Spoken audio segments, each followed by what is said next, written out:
सुबह की शुरुआत बिल्कुल सामान्य ढंग से हुई थी। मैं, तपन मित्रा, बालीगंज के अपने 2 मंजिला घर की बालकनी में धूम्रपान करते हुए चाय की चुस्की ले रहा था और आनंद बाजार पत्रिका पढ़ रहा था। कॉलेज का फाइनल ईयर खत्म हो चुका था। रिजल्ट अभी तक नहीं आया था और इसी फुर्सत में मैं अर्घदा के साथ जासूसी की बारीकियां सीख रहा था। नोटबुक, केस स्टडी और असली जांच पड़ताल। मैं और अर्घदा साथ रहते हैं। उनका अपना फ्लैट है गरियाहाट के पास। मैं उनका सहायक या शिष्य हूं और उन्हें अर्घदा कहकर बुलाता हूं। 32 साल के अर्घा सेन कोलकाता के एक मशहूर प्राइवेट डिटेक्टिव हैं, जिनका केस सुलझाने का रिकॉर्ड सुनकर पुलिस भी सिर झुकाती है। लेकिन जब वो सुबह बिल्कुल शांत लग रही थी, तभी मेरी नजर अखबार के एक कोने में छपे हेडलाइन पर अटक गई। बॉलीवुड गायक विजय नाग की रहस्यमयी मौत। मैं चौंक गया। अर्घदा, मैंने तुरंत चिल्लाकर उन्हें बुलाया। अर्घदा उस वक्त पास ही बैठे फोन स्क्रॉल कर रहे थे। उन्होंने सिर उठाकर देखा और पूछा, क्या रे तपन, सुबह सुबह इतना उत्तेजना? मैंने अखबार उनकी तरफ बढ़ाते हुए कहा, देखो ना, विजय नाग, वही बॉलीवुड सिंगर, मर गए हैं। और सुना क्या, पुलिस कह रही है आत्महत्या, जहर खाकर। अर्घदा ने अखबार पढ़ते हुए मुस्कुराते हुए कहा, आत्महत्या? क्या सच में सब कुछ इतना आसान है? इतने बड़े कलाकार की मौत और कुछ नहीं, बस एक सुसाइड? मैंने कहा, फॉरेंसिक रिपोर्ट में भी जहर की पुष्टि हुई है, लेकिन सही जहर कौन सा था ये नहीं बताया गया। ठीक उसी वक्त अर्घदा का फोन बज उठा। एक अनजान नंबर। अर्घदा ने फोन उठाया और मैंने सिर्फ इतना सुना, हाँ बताओ, क्या कह रहे हो? मैं आ रहा हूं। फोन रखकर अर्घदा ने मेरी तरफ देखा और कहा, चलो दोपहर होने से पहले ही काम में लग जाते हैं। कहाँ? मैंने तुरंत पूछा। विजयनाग का फ्लैट। फोन किया था राम प्रसाद ने, अभी लाल बाजार में पोस्टिंग है। मैं हैरान होकर बोला, आपका वही पुराना दोस्त राम प्रसाद जो पुलिस में है? हाँ, फोन करके बोला केस शायद सीधा नहीं है, इसलिए मेरी मदद चाहिए। घटना स्थल दक्षिण Kolkata, Lake Gardens, Ujjwalini apartment flat पर पहुंचते ही मुझे एक अजीब सी खामोशी महसूस हुई। शानदार अपार्टमेंट, चारों तरफ मीडिया, पुलिस और कुछ उत्सुक पड़ोसी। अर्घदा सीधे फ्लैट 4B की तरफ बढ़े, जो विजयनाग का था। वहां एक गंभीर चेहरे वाला आदमी खड़ा था, खाकी यूनिफॉर्म में, राम प्रसाद दा। उन्होंने मुझे देखकर हल्की मुस्कुराहट दी। तपन ना, तेरे बारे में बहुत सुना है। फिर अर्घदा की तरफ मुड़कर बोले, तुझ जैसे आदमी की यहाँ जरूरत थी। कमरे के अंदर जाकर हमने विजयनाग का शव तो नहीं देखा, लेकिन जगह बिल्कुल साफ सुथरी लगी। बेडरूम के कोने में एक लकड़ी के स्टैंड पर शिवजी की छोटी मूर्ति रखी थी और चारों तरफ धूप की खुशबू फैली हुई थी। राम प्रसाद ने कहा, शव मोब में भेज दिया गया है, लेकिन मरने से पहले उसकी जेब से ये चिट्ठी मिली है। उस पर लिखा था, शिव का प्रसाद तुम्हें मिलेगा। मैं उसे पढ़कर सिहर उठा। ये क्या है, शिव का प्रसाद? अर्घदा कुछ देर चुपचाप खड़े रहे, फिर बोले, ये बिल्कुल आत्महत्या का चिट्ठी नहीं है, बल्कि ये एक संकेत है। राम प्रसाद ने निराश होते हुए कहा, लेकिन यहां और कुछ नहीं मिला। घर में जबरदस्ती घुसने के निशान नहीं है, खिड़कियां बंद हैं, दरवाजा लॉक था। मैंने सिर खुजलाते हुए कहा, तो क्या ये एक सावधानी से रची गई हत्या है? अर्घदा मुस्कुराए। तपन, कभी कभी सच को जानने के लिए हमें आसपास की खामोशी में भी कान लगाकर सुनना पड़ता है। ये शिव का प्रसाद शब्द सिर्फ मृत्यु वाक्य नहीं है। राम प्रसाद बोले, तो तू ही इस केस को संभाल, मैं तुझे पूरी एक्सेस दूंगा। अर्घदा ने सिर हिलाया। हम यही नहीं रुकेंगे, जांच मैं शुरू करूंगा। सबसे पहले हमें यह जानना होगा कि विजयनाग कौन थे। मेरी आंखों में एक अजीब सी चमक थी। एक सामान्य सुबह का इतना रहस्यमय मोड़ मेरी जिंदगी में पहली बार आया था। मैं समझ गया कि यह मामला सिर्फ जहर खाने की मौत नहीं है, इसके पीछे एक गहरी साजिश छुपी हुई है। और उसी छाया का पीछा करते हुए हमारी नई जांच शुरू करने के अगले ही दिन सुबह अर्गदा ने मुझसे कहा, तपन, किसी इंसान को जानने के लिए उसका अतीत देखना पड़ता है। विजयनाग जैसा आदमी आत्महत्या करे, ये मानने से पहले मुझे जानना होगा कि वो कैसा इंसान था। मैंने सिर हिलाया, लेकिन कहां से शुरू करें? अर्गदा मुस्कुराए। सबसे पहले चलो साउथ सिटी लाइब्रेरी के आर्काइव में, वहां कई पुराने अखबार रखे हैं, हमें शायद वहीं कुछ मिल जाए। रिसर्च करके हमें पता चला कि विजयनाग एक मशहूर बॉलीवुड प्लेबैक सिंगर थे। 80 के दशक में शुरू हुआ करियर 90 के दशक में चरम पर और 2000 के बाद धीरे धीरे शांत हो गया। उनकी आवाज रेशम जैसी मुलायम थी, जिसमें दर्द, प्यार और भक्ति की छाप थी। उनकी उम्र लगभग 55 साल थी। उन्होंने एक जमाने की मशहूर अभिनेत्री सुलेखा देवी से शादी की थी। एक समय में उनकी जोड़ी बॉलीवुड में चर्चा का विषय थी। अखबारों के मुताबिक करीब 10 साल पहले उनका तलाक हो गया। तलाक की वजह सार्वजनिक तौर पर मतभेद बताया गया, लेकिन पत्रकारों का अनुमान कुछ और था। कुछ का कहना था कि विजय बेहद जलनशील पति थे, तो कुछ का मानना था कि सुलेखा देवी की बढ़ती प्रसिद्धि ने रिश्ते तोड़ दिए। लेकिन तलाक के बाद विजयनाग धीरे धीरे आध्यात्मिक जीवन में डूब गए। कोलकाता के कई मंदिरों और आश्रमों में उन्हें नियमित देखा जाता था। दान ध्यान की आदत भी डाल ली थी। अर्गदा बोले, तपन, कोई इंसान अचानक आध्यात्मिक नहीं हो जाता। ये एक परिवर्तन है। इस परिवर्तन के पीछे ही शायद रहस्य छुपा है। मैंने पूछा, और उनका परिवार अभी क्या कर रहा है? जानकारी के मुताबिक विजयनाग अकेले ही लेक गार्डन्स के फ्लैट में रहते थे। उनका अपना कोई बेटा बेटी नहीं था।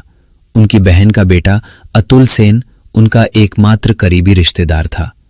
अर्गदा कुछ देर चुप रहे, फिर बोले, तो हमें अतुल सेन से मिलना होगा। हम अतुल सेन से मिले बेहाला के एक फ्लैट में। अतुल बहुत ही सभ्य और शांत स्वभाव का था। देखकर अंदाजा नहीं लगता था कि वह विजयनाग का करीबी है। हमें देखकर वो बोला, मामा की मौत की खबर सुनकर मैं टूट गया सर। वे मेरे माता पिता जैसे थे। अर्दा ने कुछ बातचीत के बाद पूछा, तुम्हारे साथ मामा की आखिरी बार बात कब हुई थी? लगभग 1 हफ्ते पहले। वे कह रहे थे कि अपनी कुछ संपत्ति के बारे में सोच रहे हैं।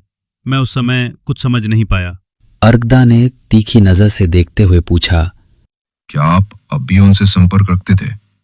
अतुल थोड़ा असहज होकर बोला, उन्होंने पहले मेरे नाम वसीयत कर दी थी, सुना था, लेकिन बाद में क्या हुआ पता नहीं सर। उन्होंने कुछ नहीं बताया। मेरे मन में खटास सी उठी। अर्गदा को भी शायद ये महसूस हुआ। हमारा अगला पड़ाव था सुलेखा देवी का फ्लैट, जो अलीपुर के एक एलीट टावर में था। दरवाजा खोला उन्होंने खुद ही। आज भी उनके रूप में निखार था। उन्होंने कहा, अर्क सेन, नाम याद आ रहा है? आहा, आप तो वही मशहूर जासूस हैं। अंदर आइए, अंदर आइए। बैठते ही वो बोली, विजय की मौत दुखद है, लेकिन मैं हैरान नहीं हूं। उसमें एक तरह का आक्रोश था जो उसके गानों में भी रहता था। क्या आप अब भी उनसे संपर्क रखते थे? नहीं, लेकिन कभी कभी किसी उत्सव पर मुलाकात हो जाती थी। मैंने पूछा, क्या उनके मन में आपके प्रति कोई गलत धारणा थी? विजय पिछले कुछ सालों में बदल गया था। बहुत धार्मिक, एकांत प्रिय इंसान बन गया था। विजय पॉसेसिव था। हमारे तलाक का मुख्य कारण वही था, लेकिन एक समय के बाद वो खुद को समेट कर रहने लगा था। मैंने बताया, हमें उनकी जेब से एक नोट मिला। उस पर लिखा था, शिव का प्रसाद तुम्हें मिलेगा। क्या आप इसका कोई मतलब समझती हैं? सुलेखा कुछ पल चुप रहीं, फिर बोली, वो बचपन से शिव भक्त था। शायद उसे विश्वास था कि शिव उसे बचाएंगे या सजा देंगे। अर्गदा ने फिर पूछा, क्या आप अतुल सेन को जानते हैं?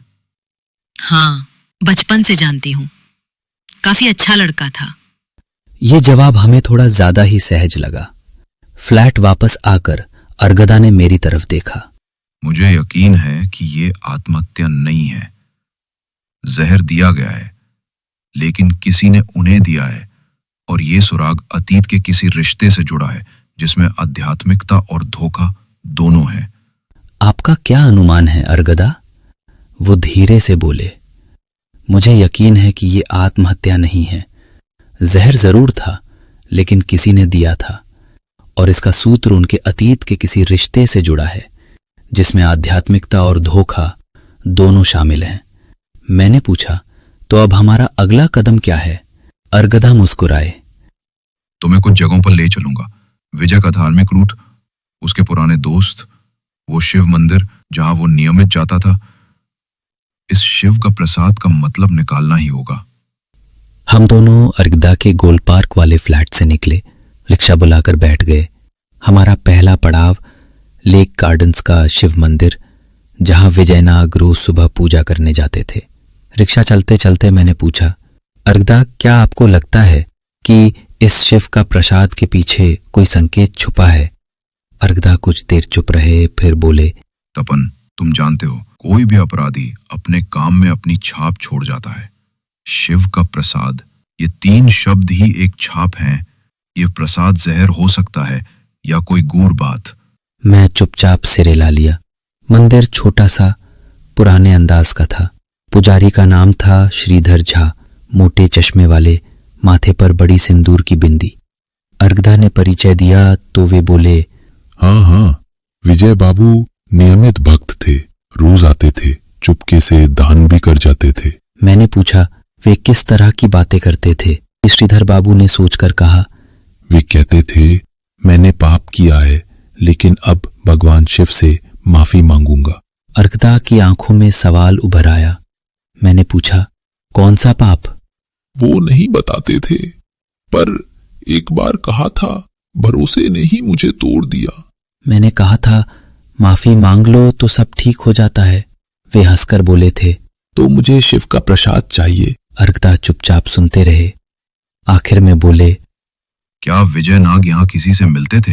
एक युवती कभी कभी आती थी, बहुत शांत स्वभाव की, खूबसूरत पर रहस्यमय।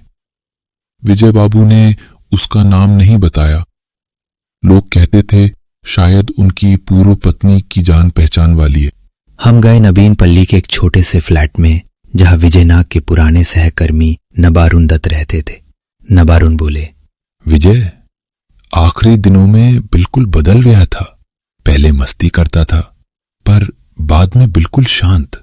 गाना छोड़ दिया, बस शिव तत्व पढ़ता और मंदिर जाता। कोई दुश्मन? अर्गदा ने पूछा।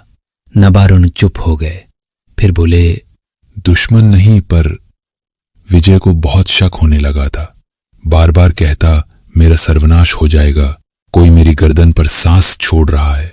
किस बात का डर? अपनी प्रॉपर्टी को लेकर परेशान था। एक बार कहा था, अगर कोई सब छीन ले तो, अगर विश्वासघात हो जाए। अर्गदा की आंखें चमक उठी। हमने अतुल सेन से फिर मुलाकात की। इस बार वो गंभीर था। चाय पीते हुए अर्गदा ने पूछा, क्या तुम्हारे मामा ने तुम्हें अपनी वसीयत दिखाई थी?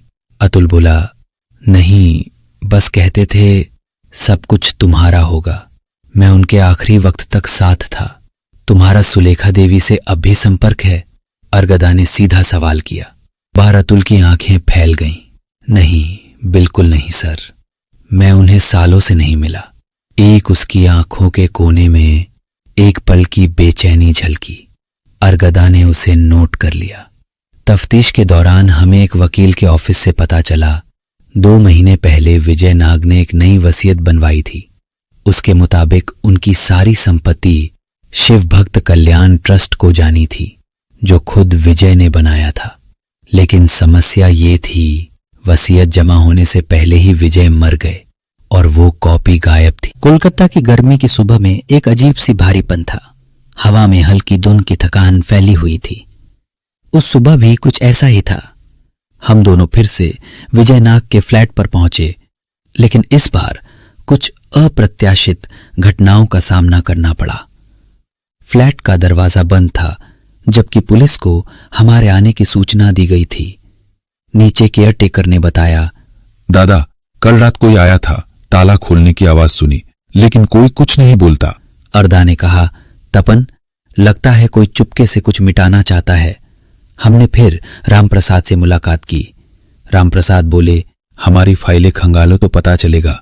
कई कागजात गायब हैं, खासकर कुछ पुराने पेन ड्राइव और एक फाइल जिसका नाम था पर्सनल रिट्रीट। अर्दा की आंखें चमक उठी। तुमने देखा कौन आया था? नहीं, लेकिन लगता है ये अंदर का ही कोई व्यक्ति है।